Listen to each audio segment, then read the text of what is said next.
President Moon Jae-in says he will go to the G7 summit, his U.S. counterpart Donald Trump having invited him to join other world leaders there this fall.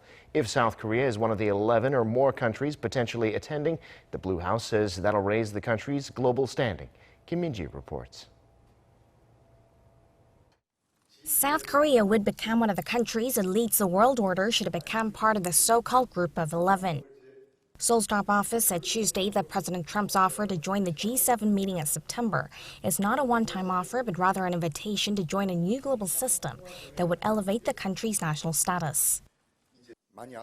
If a trip to the U.S. happens this year, South Korea will not be going to the G7 as an observer, but as an official member of a new international system. South Korea would become one of the leading countries that determine the global order. This will raise South Korea's national status and benefit the country's interests.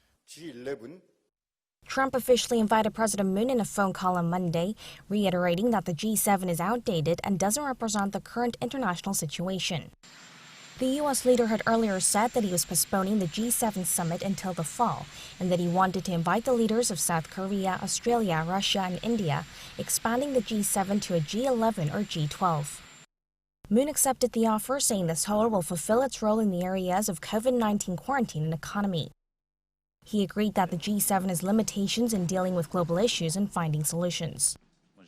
Moon added that if the expanded summit is held face-to-face, it would be a milestone in the COVID-19 crisis, signaling that the world is returning to a normal in terms of life and the economy. The top office, meanwhile, brushed off concerns about hurting relations with China, especially at a time when ties between Washington and Beijing have soured over COVID-19 in Hong Kong. A senior Blue House official told reporters that there was no mention of China during the talks, and instead highlighted Moon's remarks that the expanded summit would be a milestone for the post-virus era. Seoul's top office said that President Moon was the first leader from the 4 invited countries that Trump called, and that with South Korea's announcement, the expansion has become formal. It added that Moon said there was no reason to avoid the invite and that it was welcome news. Kim Min-seok, Arirang News.